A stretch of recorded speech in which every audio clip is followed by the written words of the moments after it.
Yo, what's up everybody? Kevin here. Welcome to the Snowboardprocamp live chat. I'll be on here for the next hour to talk to you guys, answer all your snowboard questions, and just to see how everyone's doing out there. Today, I'm in Whistler, BC still, in quarantine. Been just hanging out at home mostly for the last about 3 weeks. No snowboarding, nothing much happening besides hanging out, catching up on some movies, going for some hikes, and stoked to be on here talking to you guys. It'd be great to hear from you guys, see how everyone out there is doing, and just answer any questions you guys might have. Let's get going. Let's give some shout outs to some people that have been already waiting in the chat. We got Filippo, Million Popoff, Ulrich, Highland Cow, Beep Boop. Ethan is on here from Switzerland. It'd be great to hear from where you guys are watching from as well. I know we got people tuning in from all over the world. We got Board M on here. What's up, man? DZ, Bobby, Dobby, with the first comment, I think, says, "Hi, Kevin. 70 years old and just learning to snowboard. Your videos have been a big help. Just getting my turns put together, connected when the season ended. Awesome. Any tips for getting comfortable with speed?" Bobby, well, that's awesome. That's great to hear that you're getting into it and you're progressing already. I think that speed comes from the more you feel in control of your turns, then the more speed you'll be able to pick up. So you said that you're just getting my turns together, connected as the season ended. So that's like the perfect start.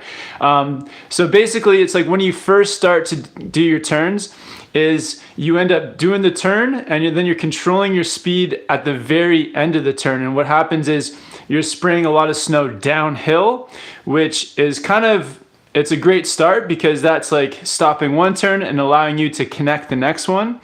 So where the speed will start to progress is when you start to actually control your speed earlier in the turn. So instead of the turn coming around and you sliding at the very end of it to control speed, you're gonna start to be able to spray snow out the side of each turn. So as the turn starts to come around, you'll be able to spray snow at the side. That's gonna control your speed earlier, control your turn, control your speed, and that's gonna allow you to keep more momentum and more speed going into the next turn, and again spraying snow at the side. So as you get better at changing from spraying snow downhill at the end of the turn to spraying snow earlier out the side, that's going to allow you to keep your momentum going, to get that flow happening, and you'll be able to pick up more speed that way. So I hope that helps you out. But yeah, Bobby, congrats on getting into snowboarding at 70, and looks like you're on your way to riding with speed, man. Let's see who else is on here. It's Bicorn is on here. What's up? Good name, man. All right. Ashton is on here. Joey C. Jared Lee. Trey Maldi. Weddy wants to know if I smoke the green ganja. I do not, man. Nathan, the GNU Rider's Choice, what are your thoughts? The GNU Rider's Choice, very cool snowboard. This board right here, the GNU Headspace, kind of a similar board actually. I believe that the Rider's Choice is almost the same as this board. It's got ASIM, it's got magnet traction, but I think the Rider's Choice has the C2 profile. So that's the more rocker in the center of the board, then this one has C3 profile. So I think that's the biggest difference. But the Rider's Choice, I really want to get on it, give it a try. Looks like a fun board. I think it's like a great sort of intermediate board, something that you can do a bit of everything with. So definitely good for free riding, good for park. Yeah, Rider's Choice looks fun. Osvaldo saying, what's up everyone from Colorado Springs. Very cool. It's Bicorn says, what editing software do you use? So I use Adobe Premiere CC. And yeah, Adobe Premiere, it's kind of like the go-to editing program. Once you learn like the basics, there's probably like 4 or 5 basic things you need to learn, all just little things. And then each time I edit, I try to add more things on. So just learning more and more each time. And there's nothing too complicated about Adobe Premiere.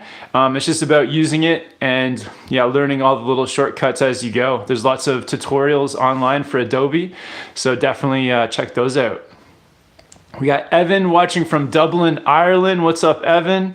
Calvic watching from Puerto Rico. Alden saying you should come to Terrace Chames Mountain. Yeah, not sure where that is. Maybe let me know where in the world that is, man. Chris Murphy watching from Whistler. What's up, Chris? Whistler local. What part of Whistler are you in? I'm up here in Alpine Meadows at the moment. Trey Maldy from Southern California. World Snowboard Camp says Kevin. What's up, man? William watching from Oceanside, California.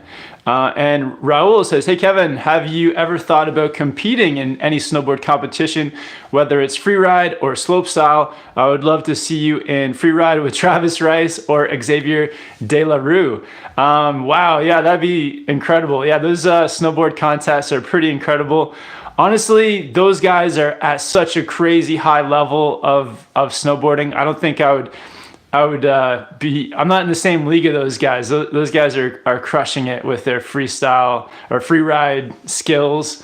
I may be able to complete the course and get down it, but I'm not like actively training and competing. And I think I'm probably too old too. Those guys are actually up there. They're in their 30s, but they've been competing and training for so long. Yeah, it'd be a fun goal to have, but at the moment, my attention is going to be mostly on just creating snowboard YouTube content. So to me, that's like my passion. That's more fun, creating YouTube videos.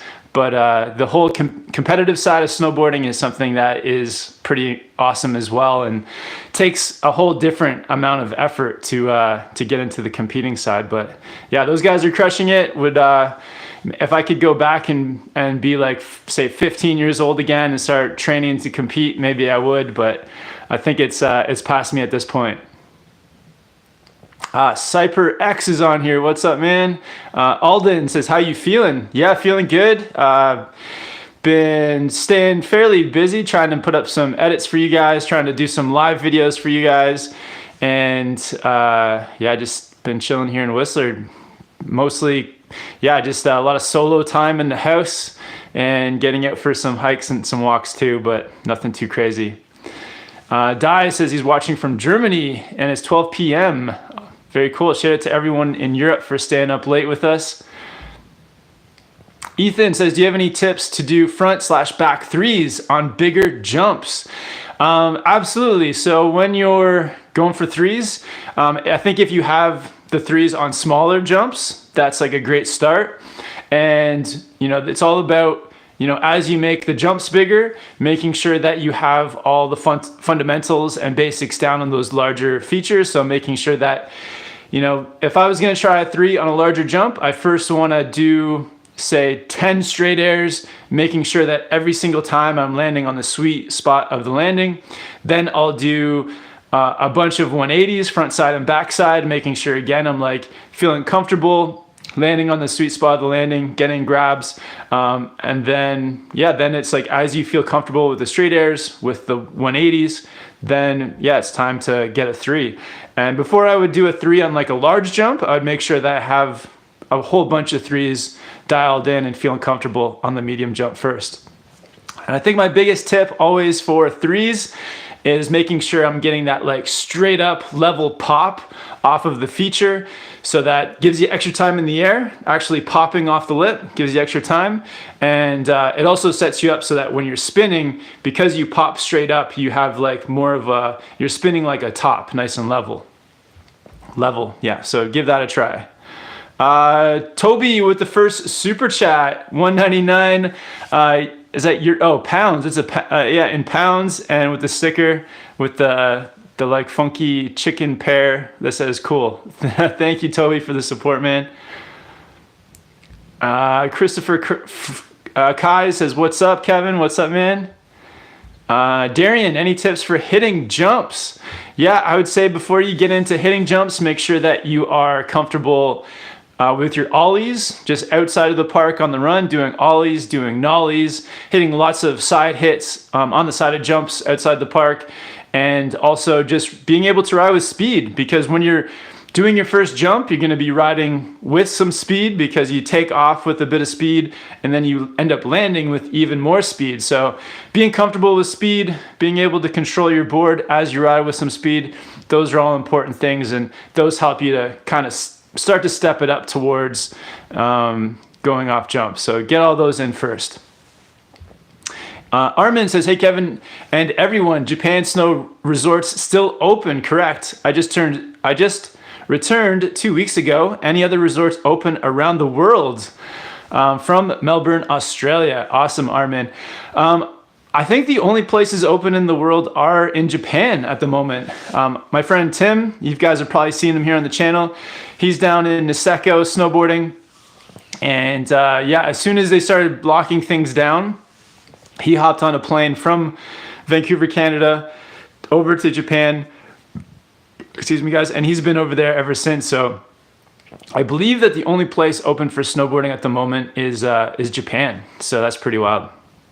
But yeah, if anyone on the chat knows someplace else that's open, let us know. Shout out to Kale Rome. Yeah, all good, man. Hope you're doing good, Kale, as well. Arnaud is on here. Alexander says that the rider's choice is C2X. Yeah, that's what I was thinking, C2X. I think I said that. Maybe I said C2, but yeah, C2X. Charlie says, how long did you ride before learning flips? And what was the last sign of that you can do this, the sign that you can do this? I still can't do flips on a snowboard. It's definitely it's a scary trick, high risk, but I would say that it's like, yeah, you want to be comfortable with a lot of tricks first before even thinking about flips. So getting in the 180s, 360s, grabs, maybe 540s, getting lots of different tricks down on the jumps, but also heading into a like trampoline center somewhere and being able to do all kinds of different flips on a trampoline as well. And you can get one of the trampoline training boards and strap that onto your feet so that you can start doing flips on a trampoline with the board on. And then when you do eventually go for it on snow, you want to make sure that you're maybe doing it definitely into a soft landing. So something like on a powder day, doing it into powder, or if it's spring, doing it into some slushy snow. But you definitely want to have that forgiving snow for going for your first flip. Osvaldo is saying, if I learned 180s, will 360s be easy? Before the season ended, I was practicing going in circles, heels, toes. Does that help? Yeah, definitely. Just like riding and kind of like spinning some threes on the run really helps. And try to do it in control too. Try to just do like 1-3, say like on the heels, and then do 1-3 the other way for backside. So trying those threes and front side and back side on the slope, just sliding them around. And then just find like maybe a small side hit to try some off of first too. But yeah, it is kind of like if you get comfortable with the 180s front side and back side on a small jump, then for the 3, it's just adding that little bit more rotation and actually like twisting that last like 90 degrees to put down the 3. So yeah, give them a try. You can always kind of do them a bit safe as well. So if you land 270, you're on your uphill edge so that you can maybe slide that last little bit around. And if the jump is small enough too, like you can kind of land a little bit flat to start until you get that confidence. But yeah, just start small and go for it, man. We got Die Wave watching from Germany, Christian Meza watching from Moreno Valley, California, Nos watching from Los Angeles. And yeah, just a quick reminder, guys, if you guys haven't yet, subscribe here to Snowboard Pro Camp. Hit the bell so that you guys get notified every time I go live so that you guys don't miss a live chat. And if you guys can too, give this video a like and share it with your friends too. If you know any friends that are snowboarders, it'd be really appreciated if you guys shared the videos and give them a like. Awesome way to help these videos grow. And we got Rob Gams says, "What's up, Kevin? From Portland, Oregon, Mount Hood here." Awesome. Shout out to everyone down in Oregon, everyone that rides at Mount Hood. Have you ever heard of drift boards for hiking instead of split boards and snowshoes? Oh, interesting. No, I haven't heard of those drift boards. I'll have to look into that. Yeah, this year was definitely, I didn't do a lot of split boarding. Got to do some split boarding right at the start of the season here in Whistler before some of the upper chairlifts opened. And the snowshoes I got to really make the most of in Japan. The snowshoes were great hiking the Mount Yote in Japan in Hokkaido there. But haven't heard of the drift boards. We'll have to look into that. I'll Google it after this. Red's Cap is on here. What's up, Reggie? Hope you're doing well, man. And Oliver Mudd says, which is your choice for a softer binding? Yeah, so my soft binding is right here. They are the, what bindings are those again? They are the bent metal transfer bindings. So bent metal transfer, yeah, softer binding. I'd say maybe like a 4 on the softness, and a really good park binding. Calvin says you should come down under New Zealand and Australia. Yeah, that's the plan. As long as everything opens back up for travel, we'll definitely be getting down to New Zealand and Australia as soon as possible. Ethan says, do you have any tips for front boards on rails? Yeah, definitely. I would say the front board is a difficult one because you're turning your board. As you approach the rail is going to be in front of you. That's where the front part comes from. And a board slide comes from is when your nose goes over the rail first. So you're actually sliding down the rail backwards. So it's a tricky one, but I would say a couple of things you can do. One is try practicing your backside shifties in the air on a jump. So if you can do a jump and do the backside shifty where you're getting your body twisted, so your board is sideways in the air and facing backwards. That's like a good start to getting that body position down for the front board on the rail. And then also working up to it by doing them on boxes, on maybe a down box too, finding some difficult places to do the front board. And even if you can do some off snow training, so getting a snowboard addiction training board or making your own DIY off snow training deck, and just practicing that motion of hopping on front board. And and then you can get into it kind of progressively too, even on the rail. So getting onto it 50-50 a bunch of times, finding a short rail too, where it's like if you do attempt it and something doesn't go right, if it's a short rail that's not that high off the ground, that makes it a little more forgiving too. So yeah, try all those things. I hope that helps. Arnaud says, yo, I'm watching from Belgium. Shout out to everyone in Belgium. And Christopher is watching from Pennsylvania. Shout out to everyone in Pennsylvania. Reggie watching from Rialto, California. David, what are your thoughts on C2 profile? Yeah, so the C2 profile, for everyone that doesn't know, it's like the Mervin, so Libtech, GNU snowboards. And it's basically where you have rocker in the center of the board, and then camber zones under your feet, and then rocker again out towards the tip and tail of the board. And I would say that this is like a really great beginner intermediate profile because it gives you a blend of the board being able to turn quickly, but you also, so the quickness of the turns comes from the rocker, and then you have the camber zones, which gives you some control. So yeah, kind of a bit of both, a bit of good, two good things there. And I think for beginner intermediate riders, if you're getting into park, that's really the profile that you want. And then you also get, if you're riding into some powder, then powder rocker helps you to float in powder too, making it easier to get onto your tail to keep the nose of your board up. So a couple of really good things. So I think C2 is really great for beginner intermediate riders, or just riders in general who like that style of snowboard. It's Bicorn says, once this is all over, can you do a vid with Jonathan Buckhouse and Tommy Bennett? Yeah, definitely. Would love to collaborate with those guys. Was probably going to be down in Colorado sometime in March or April, so it didn't get to happen this year. But yeah, as soon as those guys are down, I'm always down, so hopefully be riding with those guys sometime soon. Scott Barlow says, what's up, everyone? Hope everyone's having a great week. Thanks, Kevin. Thanks, Scott, for tuning in, man. Highland Cow says, your snowboard videos are the best. Awesome, thank you.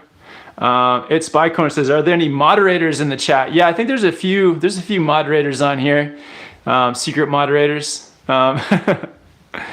Cody Kimber says, are you making more beanies? So at the moment, yeah, we've got maybe 15 white Snowboardprocamp beanies left. If you guys haven't yet, yeah, definitely check them out. I put links to the beanies below every video in the description, so check that out. But yeah, about 15 beanies left, and at the moment, with like all the crazy stuff going on in the world, I don't know when we're gonna be able to order more beanies, but yeah, hopefully get some more beanies happening in the next couple months.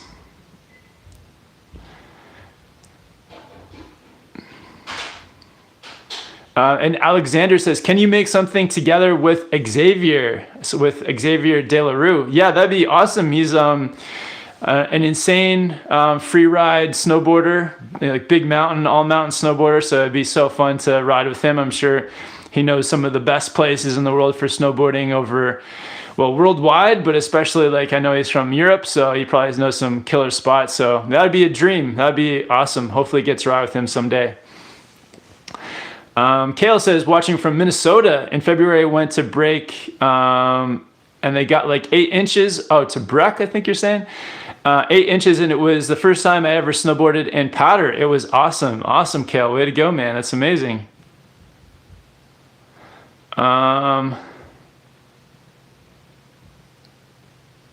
Chris says, up in Alpine Drifter, close. The wife and I walked by you the other day. Actually, hope you're keeping well. Bummer about the slopes. Yeah, definitely, Chris. Yeah, it's a bummer for sure. Crazy. Yeah, you're like, we're practically neighbors. Yeah, I'm right beside Drifterway. That's so cool. Christopher Kai says, how can I get an S Snowboardprocamp beanie? So check in the description of any video, and there'll be a link to the Snowboardprocamp beanies. But after this video too, I'll put a link in the description too for you guys to check them out. And Tomer wants to know, what's that Jones board behind you? So that board is the Jones Solution. It's my split board.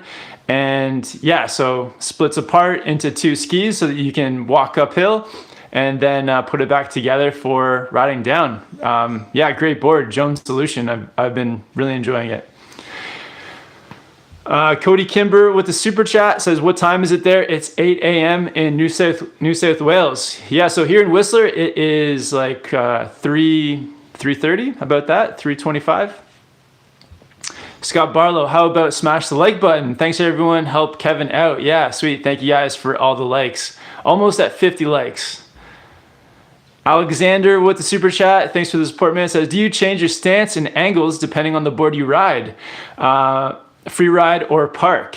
Definitely, yeah. So for my park board, I have like a completely twin stance. So I think it's plus 15 on the front foot, negative 15 on the back foot, completely centered. And then on like on a day where I'm riding powder, I'll actually put my stance more towards the tail so that's easier for the tail of the board to sink. And I'll put the back foot at like -9 and have the front foot at +15 because I'll be mostly riding in one direction and it's easier to kind of angle your feet a little bit more forward for when you're riding in one direction all day. So yeah, that's definitely, yeah, 2 different stances for depending on what I'm riding that day. And Old Man Shredder's on here with the super chat. What's up, man? Thanks for the support. Says, what's up? Skate season has started. Nice, Old Man Shredder. We'll have to do that drop-in challenge, Old Man Shredder, eventually. But the skate parks here are closed, unfortunately, so not much skating happening yet. But as soon as they open it up, and maybe once they like sweep the streets and the sidewalks and get rid of a lot of the pebbles that are out there at the moment, we'll get the skateboard out. That'd be super fun. TK says, love from New Zealand, from Amy and TK homie. Awesome, TK. Thanks. Shout out to everyone in New Zealand. Thanks for the support, man. Raul says, hey Kevin, I'd like to practice jumps the next season. I've seen your videos, but I'm not sure how to land jumps. Do you land on edge or do you land flat and then get on edge? Yeah, so when I land, a lot of times I'm putting my tail down a little bit first, so the tail comes down and then kind of letting the rest of the board come down after that. But it's mostly flat, I would say, like the flat landing. And then maybe slightly onto the toes. So it's like straight, flat landing, a little bit on the toes, and then planning to do 2 turns to scrub your speed after that. So like half a heel turn and then half a toe turn. But yeah, I'd say you're mostly just landing flat and straight, followed by a heel turn, then a toe turn. And yeah, an easy landing is to kind of put down the tail first and then let everything else rock down after that.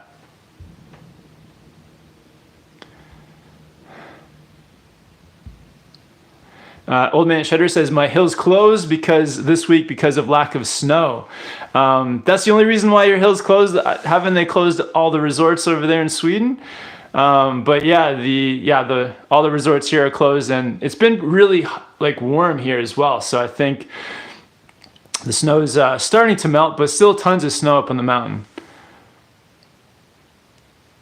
And Tomer says, if Sweden have any resorts, they are probably still open, as Sweden have a relaxed approach to the virus. Oh, interesting. Okay, cool. Good to know. And Jared says, what kind of skateboarding should I do to keep up with my snowboarding legs? Nice, man. I think any kind of skateboarding, whatever kind you're into, I think will be good for keeping up with snowboarding for sure. Cody says Threadbow this year if Mrs. Corona goes away, definitely.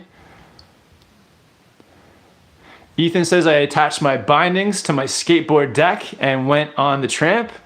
Yeah, that's a good idea. Yeah, you can even like tape up the sides of your skateboard too to make it kind of soft so it doesn't ruin the trampoline. But yeah, it's a really good idea. And Colin, any board sports you would recommend to complement snowboarding in the off season? Yeah, definitely. I would say number 1 is probably skateboarding. Just like the best thing you can do to improve your balance for snowboarding.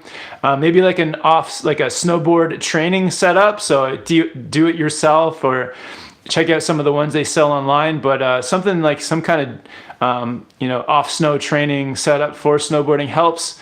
And wakeboarding, surfing. Surfing is probably another one of those sports that's insanely good to transfer over to snowboarding, but surfing is so tough and not a lot of people have access to an ocean nearby, but I would love to be able to do more surfing. That'd be fun.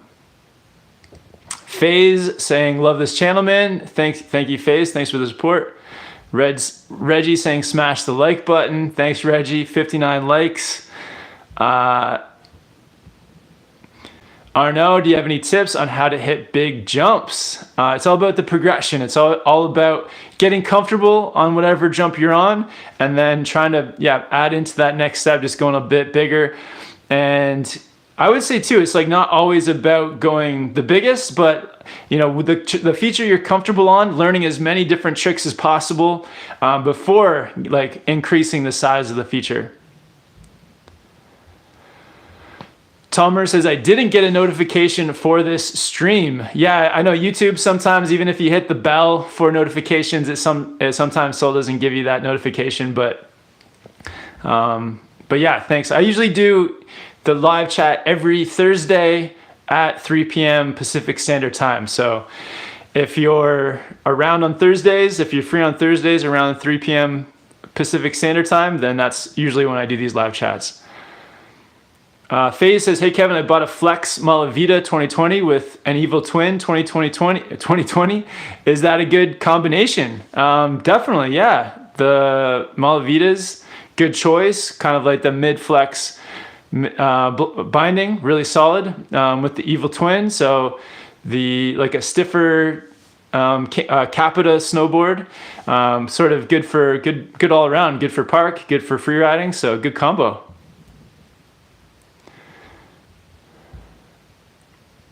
All right. Kara says, hi, Kevin. Greetings from gloomy, rainy LA. Oh, wow. What is your favorite way to start your day before hitting the slopes? Are you ever not in the mood to snowboard? Yeah, sometimes I'm not in the mood to snowboard. I guess that does happen. But every day that I do go up, it's like I'm always like excited to go snowboarding. Yeah, what do I do before? I usually just, I don't know, not too much. Have breakfast. Sometimes I can walk to the resort wherever I'm at. But yeah, maybe check out a few snowboard videos before I go up too, just to like get excited about snowboarding, whether it's a park video or a powder video. So I might, yeah, watch a few videos, listen to some music, get a bite to eat, and then then by then I'm in the mood to go. So yeah, 99% of the time I'm stoked to snowboard when I get up. Jonah says, which type of protection do you recommend for starting to learn tricks? Apart from a helmet, of course. I would definitely recommend the second thing. I think second most important is impact shorts. So whenever I have a park day, I always ride my impact shorts. They cost me about $100 and they go on underneath my snowboard pants. And they've like been protecting my tailbone for the last like 5 years or so. And yeah, they're super important. I always wear my impact shorts. Highly recommend them. Zog says, would you consider making videos where you try to build and ride crazy snowboard concepts? Oh yeah, that's a good idea. Like, yeah, building some weird DIY snowboards and riding them. Yeah, that'd be super fun. I'll have to find somebody who can like give me a hand with building too. I'm a little bit handy with like tools, but I think I need somebody with the next level of experience to help me build some stuff. But that'd be fun. Arnaud says, do you think it's more important to have a good board or good bindings? Ooh, that's a good question. I'm kind of leaning towards good bindings because you can have an amazing park. Say if you're riding in the park, if you have a great park board, but you've got like the wrong bindings on it, you've got something like, for me, if I was riding really stiff bindings in the terrain park, it does actually, kind of ruin the feel of the board. So I would almost lean towards having better bindings. Like, I feel like maybe the bindings are more important. So yeah, make sure that you get the right bindings for the style of snowboarding that you want to do. Calvic says, do you keep your bindings on during the off season or do you store the board without them? I think you can keep your bindings on your board and just make sure you do the straps up. I've seen people before who have had their straps kind of like lying open all summer long, and then it creates like a weak point in the strap. And so that could possibly, I've actually had a friend who went out on the opening day the next season and his strap broke like first run because it had been like leaning open the whole season. So I would say do your straps up. Also tie your boots up as well, because that helps to keep so that the boot keeps its shape. So I would do those two things, but you could probably leave your bindings on. Normally, I don't have an off season, so this is probably the longest I've gone without snowboarding in a few years. But yeah, I think you're okay to leave them on. I would just make sure you do your straps up. Pavel says, "Shit it from Ireland. The headspace looks awesome." Oh yeah, thanks, man. Yeah, it's a cool looking board. I like it. It's very colorful. Zog, what tips do you have for riding on ice? I fell and broke a bone years ago on ice, and now every time I come across icy runs, it slows me down like crazy.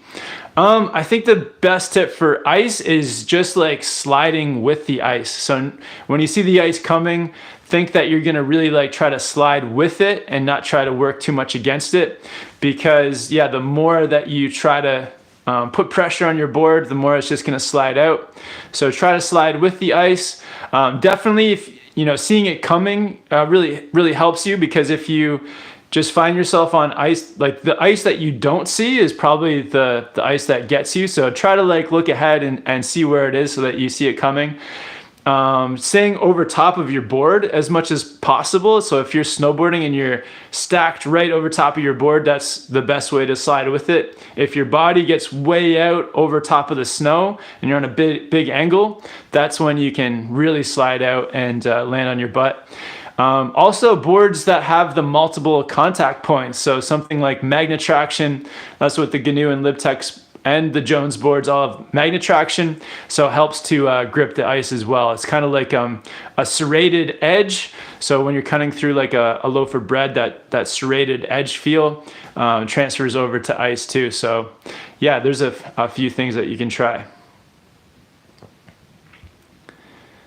Raul, what do you like most, free ride or park? Plus, who's your favorite snowboarder in both categories? Oh, good question, man.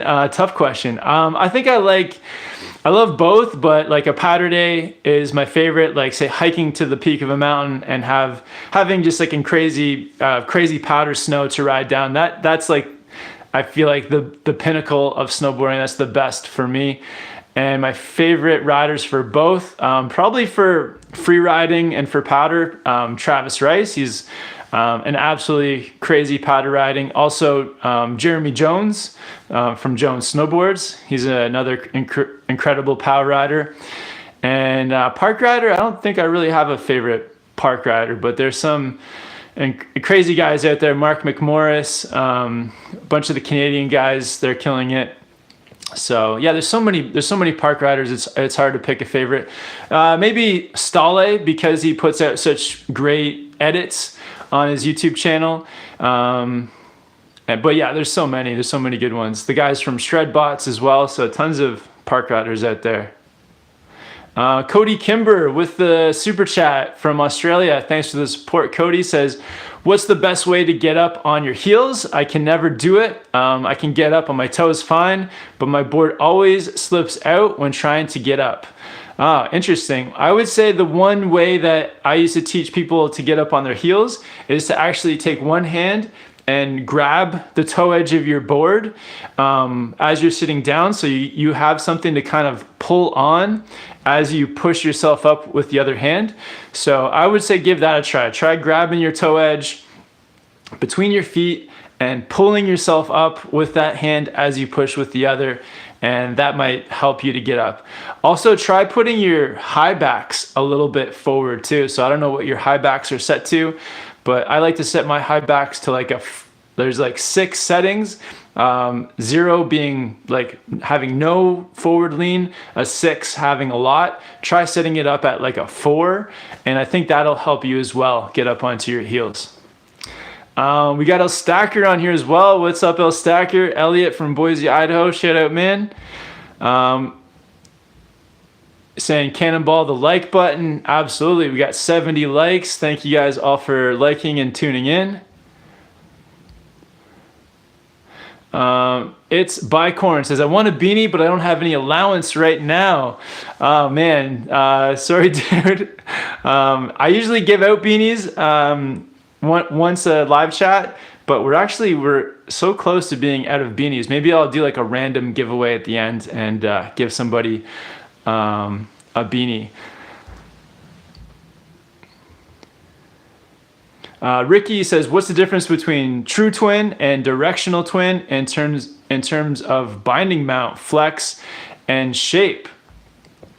So usually a directional twin is that the shape of the board is twin, but you may have the camber profile may be directional, so that you have maybe like more camber towards the back and then more rocker towards the front.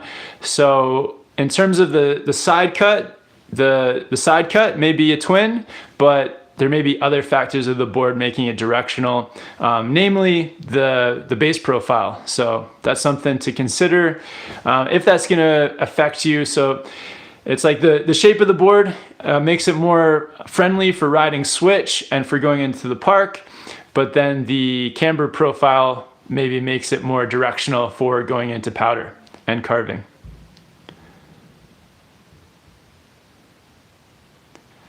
All right.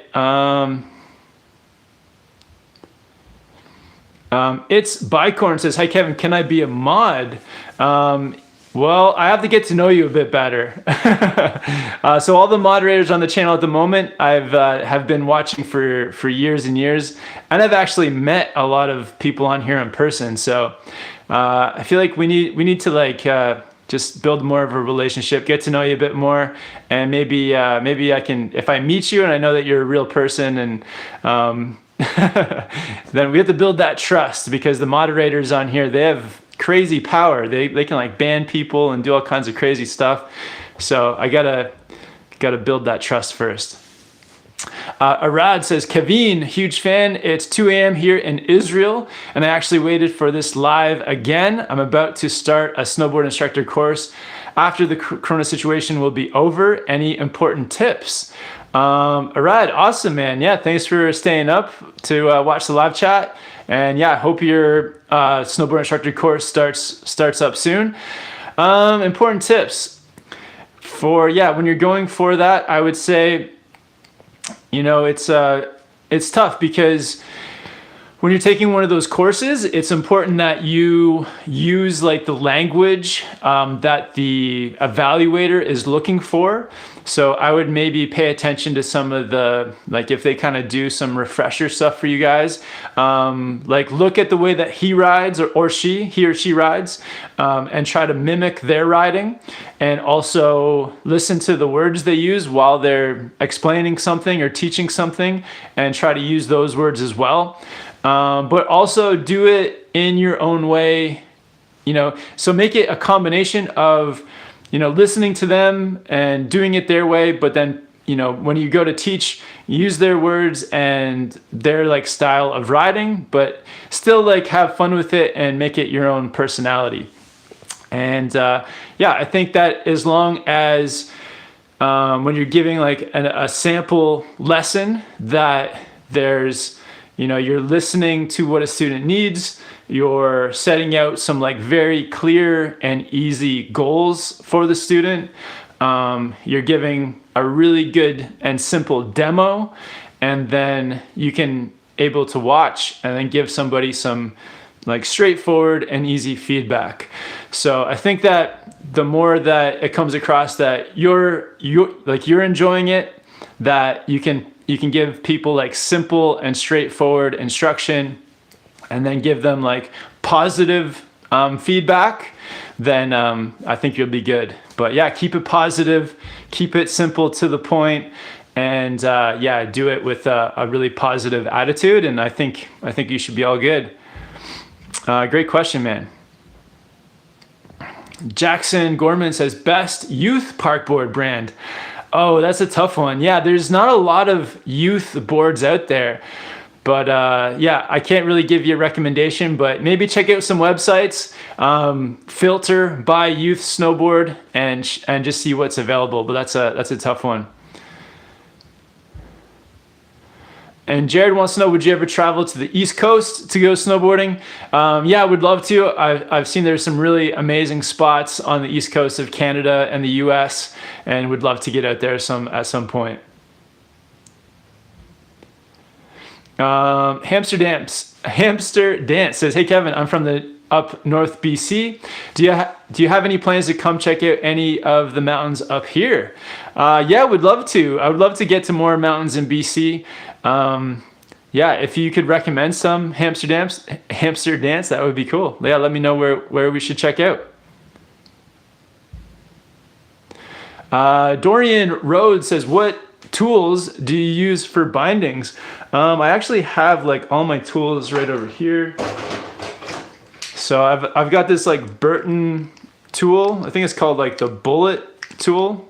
This pops out. You can tighten. You can adjust this. I think it comes with a couple of different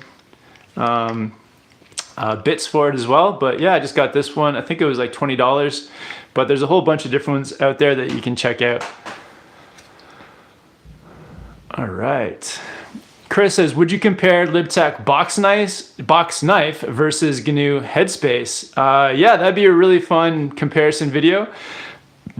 Excuse me. I think those boards are pretty similar. I think the biggest difference is that the Headspace has ASIM, meaning the heel edge is a little bit shorter than the toe edge, allowing you to make quicker turns on your heels, where the LibTech box knife doesn't have ASIM. Other than that, those boards are almost identical. So yeah, it'd be really fun to compare. I was actually debating between those two boards as which one was going to be my park board this year. So maybe I'll switch it up and try the box knife next year. And Old Man Shutter says a couple smaller resorts far up north is open. A Falk, the big ones closed to make the virus spread slower. Outdoors still okay with caution. Awesome, good to hear. All right.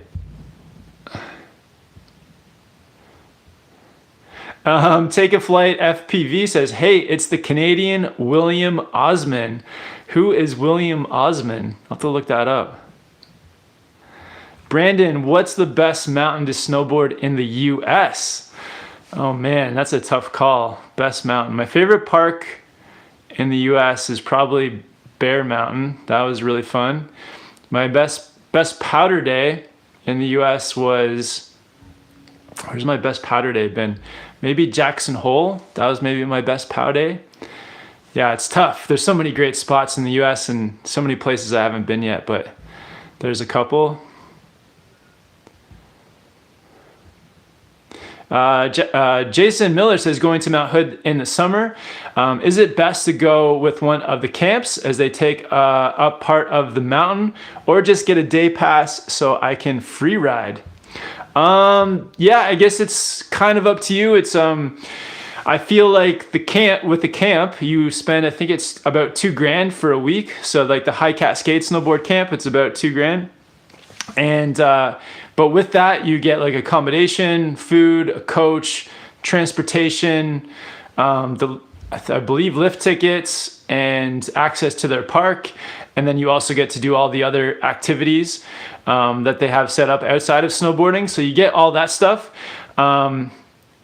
And then you have to, I guess, compare that to if you just went by yourself. You still have to pay for accommodation, food, lift tickets, and all that. It's still a great experience, like just going on your own too, because they have the public park, they have the free ride lanes. But yeah, it's kind of, you gotta, I guess, weigh it yourself to see like how much money you would spend just going solo, and if you like would even be into the park or the camp experience.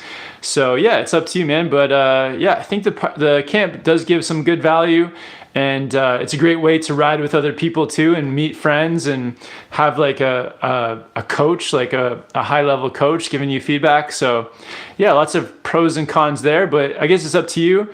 The plan at the moment is for me and TJ to go for High Cascade Session 2, but I'm not sure if that is 100% on at the moment just because of what's happening in the world. So we'll have to wait and see what happens. Stefan says, when this epidemic is over, what resort are you going to hit up first? Yeah, that's a good question. I guess it's going to depend on the timing of when it's over. So if it gets over like early enough, maybe I'll head down to Mount Hood, to Timberline, if that's open, if they have some park features open up down there. Maybe like Mammoth is typically open pretty late, but I don't know if they're going to reopen. Might have to possibly go over to Europe. There's some indoor places over in Europe, in Landgraf in the Netherlands. So maybe hit up Landgraf, or maybe somewhere in Austria. So I don't know. It's going to be tough. It'll just depend on how soon this all gets over with. Cody wants to know, I'm a beginner and my board is full directional. Can I ride switch? Yeah, you can still ride switch. If you set up your board to be like a centered stance, same like length nose as tail is completely equal. It's not like ideal for riding switch, but you can still definitely do it on a directional board. Raul says, what's the first snowboard gear you'd advise for someone new in the sport? So I think the first thing you could buy that can be your own is the boots, because rental boots, they're never going to fit your feet perfectly, other people wearing them in. So if you had to get your first thing, I would go for boots. But then, yeah, try to get as much stuff as you can as a beginner. But yeah, starting off with, I think boots is the first one to go.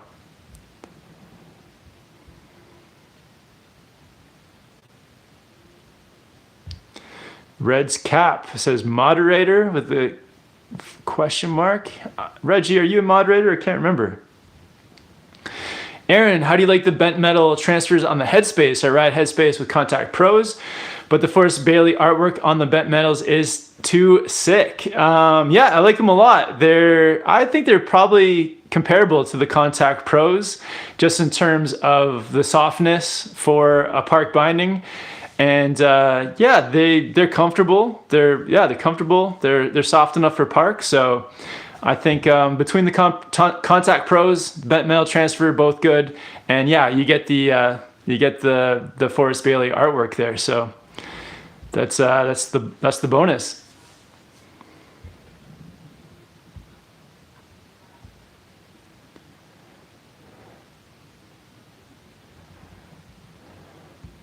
Tomer wants to know, do you still teach, and where did you if not? I don't teach anymore since starting the YouTube channel. I've just been going full-time on YouTube the last like 5 years. But I used to teach here in Whistler for the mountain in an amazing program. It was like the teenager program, and yeah, I got to teach teenagers of like all levels, from beginner all the way through to like advanced, and it was a great way to just progress my own riding and also my understanding of snowboarding, because getting to teach all over the mountain, from in the park, on powder days, like taking kids off of cliff drops, but then also all the steps in between. It was, yeah, it was a great experience, and it was a great way to make friends and to just, yeah, improve my own snowboard skills. And yeah, really helped me too, through like being able to communicate these ideas. And yeah, teaching is a really cool thing. I recommend everyone, if you want something like a hobby or a part-time job or a full-time job, teaching is a really fun thing to do. Alex says, hi Kevin, thanks for doing a live chat and curbing our boredom. What gear has your interest or curiosity for next year? Awesome question, man.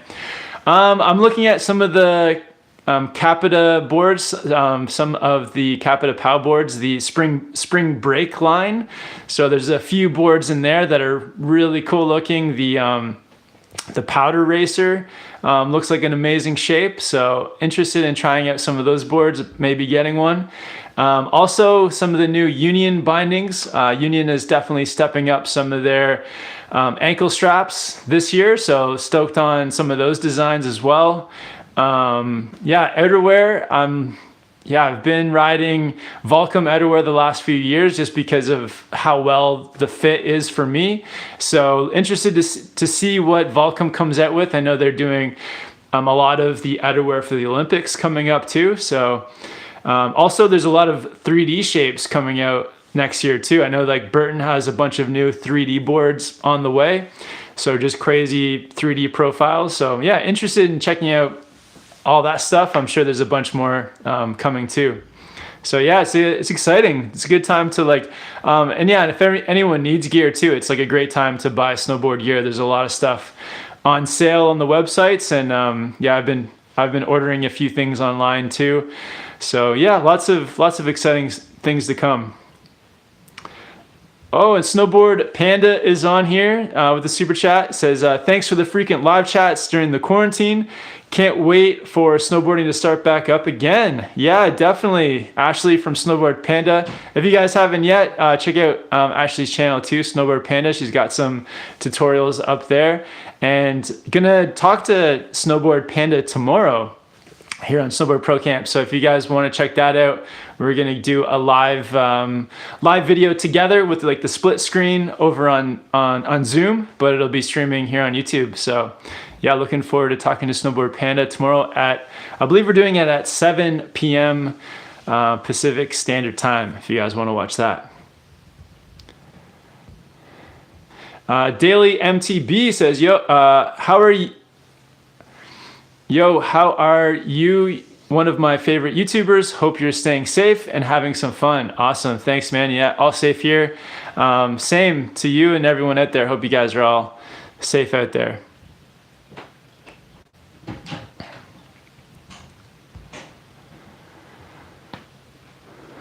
All right, so Tony is saying it's a Canadian William Osman. Who is William Osman? I'll have to remember that and look it up.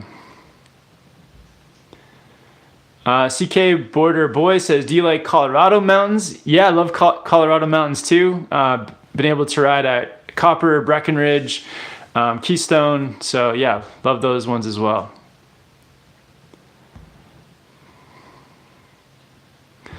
DZ says, yo Kevin, for waxing, is a snowboard iron necessary? I can use a normal cloth iron instead. I think you can use another iron, but the problem is that once you use it for wax, I think you can only use that iron for wax after that. Like you can't go back to using it on your clothes, or else you're gonna ruin your clothes. And I don't know what a cloth iron is, but yeah, if you can, just use a snowboard iron. But yeah, I think a normal iron will be fine. Just don't make it too hot. Make sure it's doesn't get to a crazy temperature. And yeah, just remember that once you use it for wax, then you won't be able to use it on your clothes after that.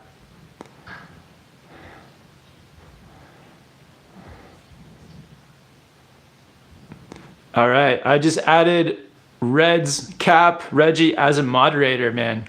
Thanks for being an OG, Reggie, and I trust you. We've met in person twice, so I know that you'll be a good moderator, man. And Arnaud says, thanks for making this super good content. Awesome, man. Yeah, appreciate you checking it out. Yeah, thank you. Raul wants to know, how did you get into snowboarding? So I got into snowboarding when I think I was 15. I had skied for 2 years, and I was part of like this like ski snowboard club at school that would go every Tuesday when I was in high school. And we basically, yeah, like a school bus would take us to the resort. And I just had a few friends that snowboarded, who were snowboarders. And my one friend, Cole, I think he had like some extra equipment, or maybe I may have rented, I can't remember, but he taught me to snowboard just through going with the school every Tuesday. So that's how I got into it. And then I went to like a local like sporting goods store, and my dad bought me my first snowboard setup. And yeah, it was pretty funny. It was like gear that was like, my snowboard was way too big for me, I remember. And I can't remember too much beyond that, but yeah, it was just from a friend in high school teaching me and going every week with my high school. So yeah, it was super fun to get into. My parents didn't ski or snowboard. I didn't really have any friends outside of that skied or snowboarded. So yeah, it was all thanks to my high school friends and high school ski snowboard program.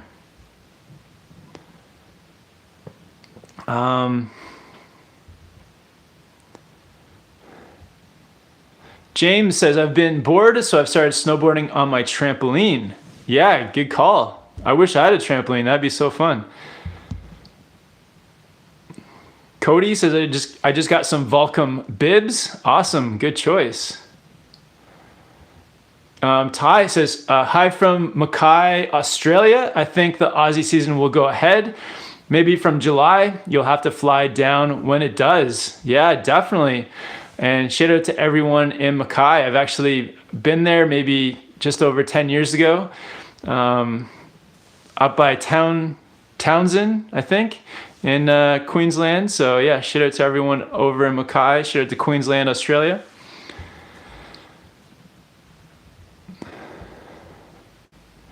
And Board Through the Pain saying that Arbor has had lifted fenders for a while now.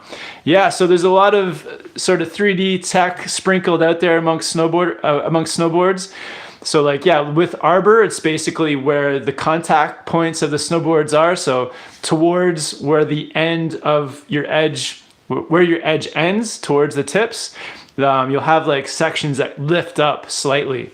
So yeah, the uprise fenders is like a 3D tech. Also some of the Jones boards, and actually Battalion is really known for it. So the tip and tail of the Battalion boards are shaped like, have like a spoon shape. So they really lift away from the snow to make it more catch free. And yeah, there's all kinds of stuff out there. The Burton Kilroy 3D last year had the same kind of thing. Very like, it was like a mix of the uprise fenders with the Battalion 3BT. So yeah, lots of 3D tech out there already. So, and then Yes boards as well. The Yes 2020 with the crazy, yeah, kind of like, I don't know, concave like pockets on the tip of tail of the board, helping it to float. So yeah, some interesting stuff coming out for 3D. Kaz saying, congrats on joining the mod squad, Reggie. Yeah, no, the moderators on here are awesome. They keep the chat like nice and clean, organized. Loving the moderators. Thank you guys. Ty says Townsville. Cool. Yeah, shout out to Townsville. And Natasha says, hey Kevin, saying hi from LA. Trying to keep up the practice at home. Sucks that it's snowing at the mountains right now. Oh no, yeah, I know, that's like the worst, when it's actually, when the mountain looks amazing with like new snow, or just like this, like here in Whistler, the sun's out right now, the mountain looks incredible, but we can't touch it. So yeah, it's tough, but do what we can at home, and next season will just be that much more sweet. And yeah, shout out to everyone down in Southern California. Can't wait to get back down to the Southern California area and ride with some of you guys too. And Highland Cow says, would you recommend stomp pads, and how much would you pay for a good one? A good stomp pad, maybe like at the most like $10. I don't know. Yeah, but I do recommend stomp pads. Can be fun. They're good. Sometimes the top sheet of your board is really slippery, and you may, get that slip going. Or if you want to try some one-footed tricks, then a stomp pad can really come in handy. But yeah, let's do a beanie giveaway too. So we got SPC white beanies. Yeah, there's less than 20 of these guys left. So if you guys want a beanie, this will probably be the last giveaway, because I'm sure that by the time we do another one of these, that all the SPC beanies will be gone. But yeah, to be entered for the SPC beanie, all you got to do is leave a comment, and then head over to Snowboardprocamp on Instagram and send me a DM with your full name and full address, and we'll get the beanie shipped out to you as soon as possible. But yeah, thank you guys. For anyone that's picked up a beanie, thanks for the support.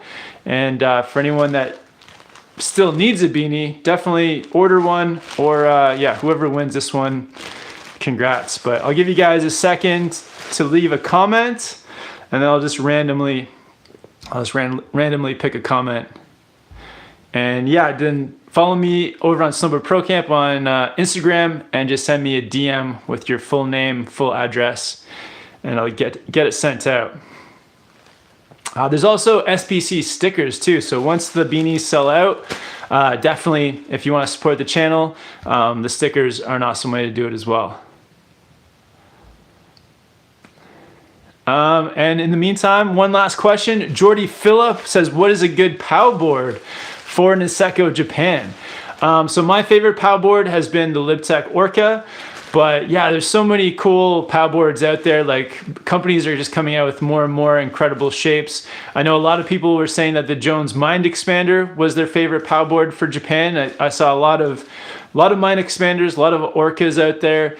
Yeah, also some of the Japanese companies, Gentem Stick, have some incredible POW boards. But yeah, just tons of so many different ones. But yeah, I would just look at a board that inspires you, that has like, looks incredible, but then also has like that POW shape. So a swallowtail helps the tail of the board to sink. A fat nose really helps the nose to float. And yeah, what else is a good POW board? Something like the profile that you like a lot. A popular one is to go like from flat to rocker to help it float and be surfy.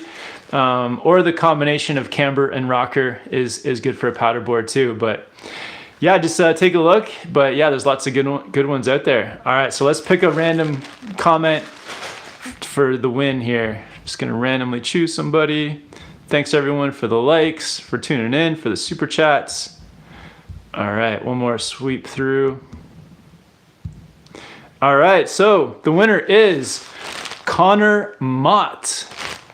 Connor Mott. And his comment was, Corona ruined my shredding season. Sorry, Connor. But at least, man, I'm going to send you a beanie, Connor, to hopefully help make you a little bit more happy. But yeah, Connor Mott, congrats, man. Yeah, claim your prize, Snowboardprocamp on Instagram, and I will, yeah, give me your full name, full address, and I'll send that out. But yeah, thank you everyone for joining me, for hanging out for this hour here on Snowboardprocamp. I hope everyone is staying safe out there, and yeah, just getting through this quarantine. But yeah, coming on here and talking to you guys makes me feel good, just being able to chat with you guys, and I hope that yeah, I hope that you guys are having a good time out there. If you can, give like one of your fellow snowboarders maybe a call, like video call.